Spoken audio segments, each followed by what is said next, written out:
আজকে আমি কথা বলবো মুসলমানের জন্য, যারা মুসলমান ঘরে জন্মগ্রহণ করেছে, মুসলমান মা বাবা ঘরে জন্মগ্রহণ করেছে, তাদের জন্য এটার সাথে গুরুত্বপূর্ণ আর কোনো কথা না। অর্থাৎ মুসলমান হতে হলে, মুসলমান হওয়া, মুসলমানের ঘরে জন্ম নিলে তো মুসলমান হয় না, মুসলমান বানানো লাগে, বনা লাগে। বালে খাওয়ার আগে বানানোর দায়িত্ব মা বাবার, বালে খাওয়ার পরে বনার দায়িত্ব নিজের। আজকে আমি কথা বলি ইসলাম। ইসলাম শব্দের অর্থ শান্তি, এটা সম্পূর্ণ বিদাতি কথা, ভুল এটা। ইসলাম শব্দের অর্থ, ইসলাম শব্দের অর্থ শান্তি কখনো হবে যখন সবাই মুসলমান হবে, তখন। সবাইকে মুসলমান না, মুসলমান নয়। মানুষের পেট থেকে বের হলে মানুষ হতে হয় না, মানুষের পেট থেকে বের হয় দুই পাওয়ালা একটা প্রাণী, ওটাকে মানুষ বানানো লাগে, মানুষ বানা লাগে। মানুষ কখন বন্ধে হবে? যখন মুসলমান বানানো যাবে, যখন আলেম বানানো যাবে।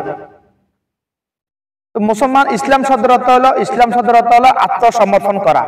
ইসলাম শব্দের মৌলিক আবিধানিক অর্থ হলো আত্মসমর্পণ করা, আর মুসলমান শব্দের অর্থ হলো আত্মসমর্পণকারী। হ্যাঁ, আত্মসমর্পণ কোথায় করব? এই দুইটা কিতাবের উপর, এই দুইটা কিতাবের উপর কাছে আত্মসমর্পণ করতে হবে। এই দুইটা কিতাবের কাছে যে নিজেকে আত্মসমর্পণ করবে, সে হলো মুসলমান, সে হলো মুসলমান। তাকে একমাত্র মুসলমান বলা যাবে, তাকে একমাত্র মানুষ বলা যাবে। আর এই দুইটা কিতাবের কাছে যে নিজেকে আত্মসমর্পণ করবে, তাকে মানুষ বলা যাবে না। এটা আমার আল্লাহ এই কিতাবে বলেছে যে যারা মুসলমান নয় তাদেরকে আল্লাহ মানুষ হিসেবে গণ্য করে না, এই কিতাবে উল্লেখ আছে এটা।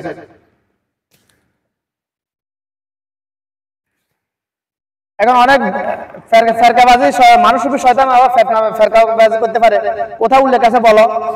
বা আমি কেন বলবো? তুমি মুসলমান না, তুমি তো বলো মুসলমান না, তুমি কি মুসলমান হইতে চাও না? তুমি এটা পড়ো,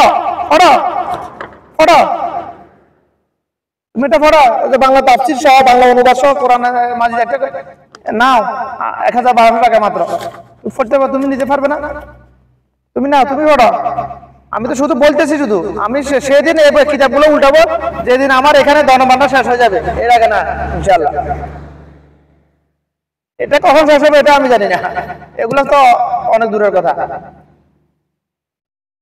এগুলো শেষ করার জন্য তো আমার এরকম 10 জিন্দেগি যথেষ্ট নয়। তো মুসলমান হতে হলে এই কোরআন মাজিদ, এটা হচ্ছে রিসালাত, তাওহীদ এবং রিসালাত। তাওহীদ কি? বিসমিল্লাহির রহমানির রহিম, কুল হু আল্লাহু আহাদ আল্লাহু সামাদ লাম ইয়ালিদ ওয়া লাম ইউলাদ ওয়া লাম ইয়াকুল লাহু কুফুয়ান আহাদ। বলুন হে নবী, হে রাসূল, হে আমার হাবিব, আল্লাহ এক, অদ্বিতীয়, তাকে কেউ জন্ম দেন নাই, তিনিও কাকে জন্ম দেন নাই, তার আগে পিছে কেউ নাই, তার সমকক্ষ কেউ নাই। দুনিয়া সবকিছু তার মুখাপেক্ষী, দুনিয়া আসমান জমিনে সবকিছু তার মুখাপেক্ষী, তিনি কারো মুখে কোনো কিছু মুখাপেক্ষী নয়।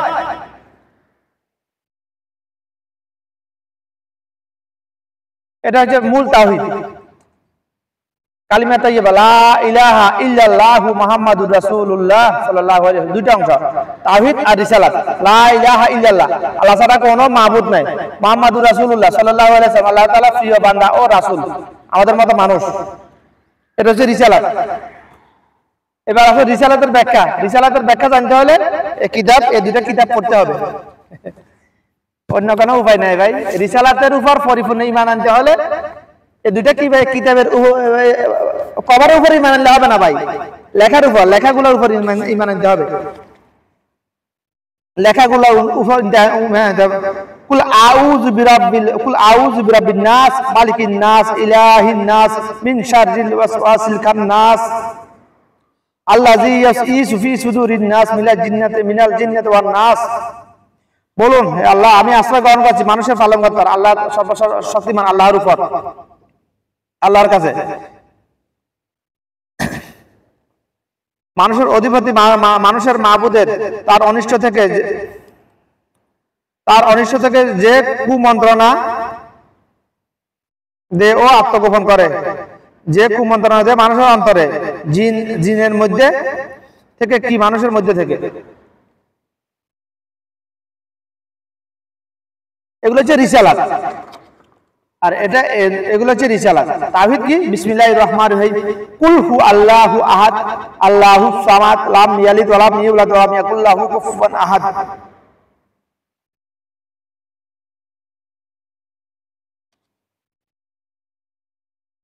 এটা হচ্ছে তাওহীদ। কোরআন মাঝে 114টা সূরার মধ্যে শুধু একটা সূরা, তাও একেবারে ছোট সূরা, 4 আয়াত বিশিষ্ট, কিন্তু অন্যান্য 3 আয়াতের সূরা থেকে ছোট। এই সূরাটা তাওহীদ নিয়ে আল্লাহ পাক নাযিল করেছেন, আর বাকি 113টা সূরা হচ্ছে রিসালাত নিয়ে।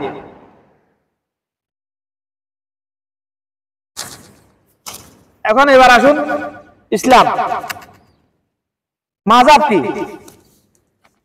আমরা তো আছে বাংলাদেশে বেশিরভাগ এই জিনিসটা, বাংলাদেশে শুধুমাত্র মাযহাব নিয়ে ফেলাডেলি ফেতনাবাজি। আমার রাসূল সাল্লাল্লাহু আলাইহি ওয়াসাল্লাম বলেছেন 1500 বছর আমার রাসূল সাল্লাল্লাহু আলাইহি ওয়াসাল্লাম বলে গেছেন যে আমার উম্মতের মধ্যে 73টা দলে বিভক্ত হয়ে যাবে, শুধুমাত্র একদল জান্নাতে যাবে আর বাকি 72 দল জাহান্নামে যাবে। কিন্তু আমার কাছে আমার 31 পারা কোরআন এবং লক্ষ লক্ষ হাদিসের সারাংশ যেটা আমি বুঝতে পারলাম, ওই হাদিসটা আমার রাসূল আমার বাংলাদেশের উপর ডেডিকেট করে বলেছেন, এরকম মনে হইতেছে আমার কাছে। আর ওই 73টা হলো বাংলাদেশে হয়ে গেছে আজকে থেকে না, আরো 10-15 বছর আগে থেকে, বিগত 15-20 বছর আগে থেকে বাংলাদেশে 73টা দলে বিভক্ত হয়ে গেছে। কি নিয়ে?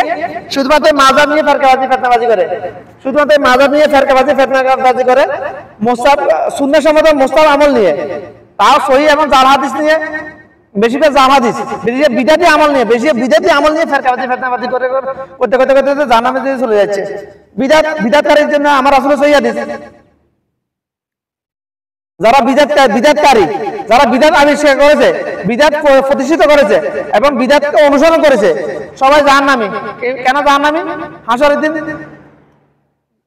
হাসরের মাঠে যখন সূর্য চলে আসবে মাথার এক বিয়ার উপরে, জমিন হয়ে যাবে তামার।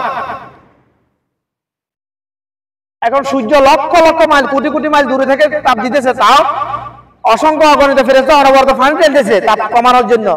আবার 7 আসমান ভেদ করে, 7 জমি, উপরেও জমিন আছে, শান্ত দেশে জমিন মাটি নাই, মাটি আছে, ওই মাটি ভেদ করে সূর্যের তাপ আসছে পৃথিবীতে, তাও কেমন তাপ! আহার, গত 2 দিন আগে মেপে দেখেছি থার্মোমিটারে 58 ডিগ্রি সেলসিয়াস। অর্থাৎ হাসরের মাঠে যে সূর্য মাথার উপর আসবে, ওই তাপে কয়েক হাজার ভাগের 1 ভাগ দুনিয়ার তাপ, সূর্যের তাপ। তখন মানুষ যখন পানির জন্য পিপাসার্ত হয়ে যাবে, যখন যারা জান্নাতি, যারা মুসলমান হয়ে জন্মগ্রহণ করেছে, মুসলমান হয়ে মৃত্যুবরণ করেছে, তাদের হাউজে কাউসারের পানি নসিব হবে। কাদের? যারা সুন্নাহ মতো চলতেছে, যারা বিদাত আবিষ্কার করেছে, বিদাত অনুসরণ করেছে, তারা যখন হাউজারের কাছে কাউসারের সামনে যাবে, আমার রাসূল সাল্লাল্লাহু আলাইহি ওয়াসাল্লাম যখন তাদেরকে পানি দেওয়ার জন্য দিতে যাবে, তারা এমন সময় একদল ফেরেশতা বাধা দিবে। কেন? তখন আমার রাসূল সাল্লাল্লাহু আলাইহি ওয়াসাল্লাম বলবে, কেন বাধা দিবে? বলতে এরা আপনি দুনিয়া থেকে আসার পর এরা বিদাত আবিষ্কার করেছে, বিদাত প্রতিষ্ঠিত করেছে, বিদাত পালন করেছে, বিদাতি আমল করেছে, এই জন্য। তখন আমার রাসূল সাল্লাল্লাহু আলাইহি ওয়াসাল্লাম বলে, শোকন, দূর হও, তোমরা আমার উম্মত নয়। যাদেরকে আমার রাসূল সাল্লাল্লাহু আলাইহি ওয়াসাল্লাম বলছে তোমরা আমার উম্মত নয়, তারা জাহান্নামী, সিরা জাহান্নামী। যাদেরকে আমার রাসূল সাল্লাল্লাহু আলাইহি ওয়াসাল্লাম বলছে তোমরা আমার উম্মত নয়, তারা সিরা জাহান্নামী। ভাই, শুধু জাহান্নামী না, সিরা জাহান্নামী। কারণ যারা বিদাত আবিষ্কার করেছে, বিদাত প্রতিষ্ঠিত করেছে বর্তমান যুগে, যারা বিদাত পালন করতেছে, বিদাত অনুসরণ করতেছে, যারা অজ্ঞতার কারণে অনুসরণ করতে, তাদেরকে হয়তো বা আল্লাহ ছাড় দিতে পারো, আল্লাহি আলাম। যারা আবিষ্কার করেছে বিদাত, যে সকল আলেম সুরতে জালেম, বাতিনি শয়তান, ধর্ম ব্যবসায়ীগুলো বিদাত আবিষ্কার করেছে, তাদের ছাড় নাই, তারা চির জাহান্নামী। মানলেও সত্য, না মানলেও সত্য, তারা চির জাহান্নামী। কারণ তারা আমার রাসূলের সুন্নাহ মানে নাই। আমার রাসূল যে খতমে নবুয়ত, ইসলাম একটি পরিপূর্ণ জীবন ব্যবস্থা, তারা এই যে ইসলাম যে একটি পরিপূর্ণ জীবন ব্যবস্থা, এটাকে মানে নাই, এটা এই কথা স্বীকৃতি দেয় নাই, অন্তরের থেকে মানে নাই। এরা যারা বিদাত আবিষ্কার করেছে, বিদাত প্রতিষ্ঠিত করেছে, বিদাত পালন করতেছে,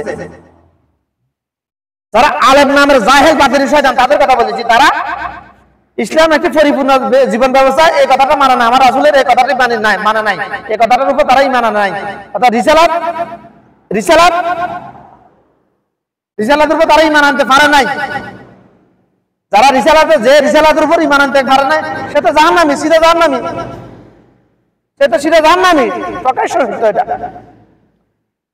মানলেও সত্য, না মানলেও সত্য, কিচ্ছু করার না এখানে। এখন এবার আসুন মাযহাব কি? মাযহাব হলো ইসলামের একটি অংশ। মাযহাব ইসলাম একটি পরিপূর্ণ জীবন ব্যবস্থা। মাযহাব কখনো পরিপূর্ণ জীবন ব্যবস্থা নয়। তবে মুসলমান হওয়ার জন্য শুধুমাত্র জান্নাতে যাওয়ার জন্য যে কোনো একটা মাযহাব অনুসরণ করলে যথেষ্ট। আলহামদুলিল্লাহ, এই কোরআন মাজিদ এবং যে কোনো একটা মাযহাব অনুসরণ করলে যথেষ্ট। আমার কাছে মতে এটা আছে, এটা দেখে দিছি। আমি তো ভাই বই বিক্রি করার জন্য বিজ্ঞাপন দিতেছি না ভাই, দরকার না আমার এগুলা। জীবনে কখনো যতদিন দেহে আল্লাহ পাকের নির্দেশে রুটা বের হবে না দেহ থেকে, ততদিন কখনো ধর্ম ব্যবসা করবো না ইনশাআল্লাহ। ধর্ম ব্যবসায়ী আমাদের আল্লাহ বানায় না, ধর্ম ব্যবসায়ী আমি কিভাবে করবো? কখনো জীবনে সুন্নাহ বিরোধী যেটা জানি না ওটা নিয়ে কথা বলবো না, যেটা জানি ওটা নিয়ে কথা বলবো। সুন্নাহর খেলা কখনো কথা বলবো না যতদিন এই দেহে প্রাণ আছে ইনশাআল্লাহ। আউযুবিল্লাহি মিনাশ শাইতানির রাজিম। রাব্বি জিদনি ইলমা। মাযহাব হলো, ইসলাম হলো একটি পরিপূর্ণ জীবন ব্যবস্থা। ইসলাম মানে কি? এই 30 পারা কোরআন, আর এটা মানে কি? কোরআনের ব্যাখ্যা। এখন 30 পারা মুসলমান হওয়ার জন্য 30 পারা কোরআনে আলেম হওয়া, কোরআন মানতে হবে জরুরি না, অস্বীকার করা যাবে না, মানা তো সবার পক্ষে সম্ভব না। এই 30 পারা কোরআন কে মেনেছিল? আমার রাসূল সাল্লাল্লাহু আলাইহি ওয়াসাল্লাম। আমার রাসূল সাল্লাল্লাহু আলাইহি ওয়াসাল্লাম ছিল চলন্ত কোরআন, জীবন্ত কোরআন ছিল। সাহাবায়ে কেরাম ছিল জীবন্ত কোরআন, চলন্ত কোরআন ছিল। আমরা তো দুর্বল ভাই, ওরকম হতে পারবো না। ঈমান তো তাদের মতো আনতে হবে, অবশ্যই আনতে হবে, নাহলে মুসলমান হওয়া যাবে না। কোরআনের উপর বিশ্বাস অবশ্যই করতে হবে, প্রত্যেকটা আয়াতের উপর, প্রত্যেকটা হরফের উপর বিশ্বাস অবশ্যই করতে হবে। এখন তাফসীরের কথা বলতে গেলে একটা হরফ নিয়ে তাফসীর করতে গেলে অনেক সময় লেগে যাবে। আয়াত না, শুধু একটা হরফ, একটা ওয়ার্ড।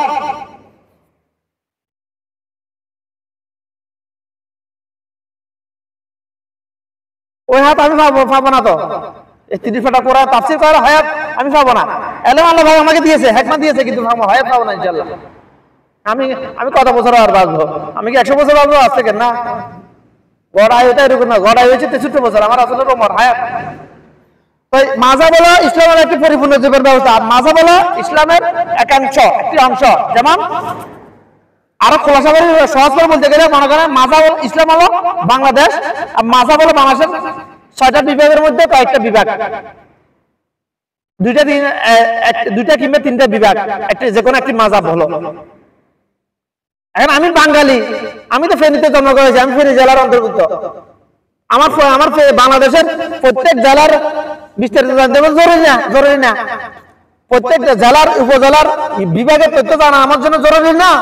আমার ইউনিয়নের আমার বিভাগের তথ্যগুলো জানা, আমার মানে সমাজ সেবা করার জন্য, আমার পরিবার পরিজন আত্মীয় সাথে পাড়া প্রতিবে এদের সম্বন্ধে জানা আমার জন্য ফরজ। তদরূপ মাযহাব, যে কোনো একটা মাযহাব মানা ফরজ মুসলমান হওয়ার জন্য। বাঙালি পরিচিতি দিলে আমার প্রত্যেকটা বিভাগের যাওয়া তো জরুরি না। আমি যেখানে জন্ম দিতে ওখানে ঘুরেফেরা করলে হয়ে যাবে, আমি বাঙালি, বাস। বাঙালি আমার আইডি কার্ড থাকতে হইলো আমি বাঙালি। তদরূপ মাযহাব মুসলমান, আমি মুসলমান পরিচয় দিতে হলে এই 30 পারা কোরআনের উপর ঈমান আনতে হবে। কবরের উপর না, ভিতরে পড়তে হবে, জানতে বুঝতে হবে, দেখে পড়তে হবে, বুঝতে হবে, আমল করতে হবে। এই যে কোনো একটা মাযহাবের উপর ঈমান আনতে হবে। অনুসরণ একটা কবরের উপর নয়, পড়তে হবে।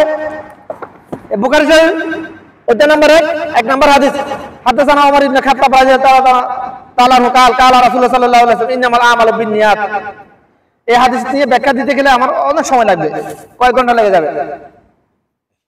প্রত্যেক কাজের ফলাফল, কোরআন বাংলাতে প্রত্যেক কাজের ফলাফল নিয়তের উপর নির্ভরশীল। প্রত্যেক কাজের ফলাফল, অর্থাৎ আমি যে কাজ করছি, আমি যে এখন কথা বলতেছি, এই কথাগুলোর বিনিময়ে আমি কি এমন হাজার আলা মিজানে পাবো কি পাবো না, ওটা আমার নিয়তের উপর নির্ভর করবে। নিয়ত কোথায়? মুখে না, কলবে। নিয়ত হয় কলবে, মুখে চিল্লায় নিয়ত, ওটা বিদাত নিয়ত। ওখানে শয়তান রিয়া ঢুকাইতে সুযোগ পাই যায়, মুখে চিল্লে নিয়ত করলে। নিয়ত হয় কলবে, বান্দার কলবের সাথে আল্লাহ পাকের কুদরতি কলবের সাথে ডাইরেক্ট সম্পর্ক, ডাইরেক্ট এরকম ফেজানা সম্পর্ক ভাই। হাঁক নাই তো ন্যানোমিটার হাঁক নাই যেরকম ডাইরেক্ট সম্পর্ক সুইচের সাথে লাইটের ফ্যানের এখন এবার আসুন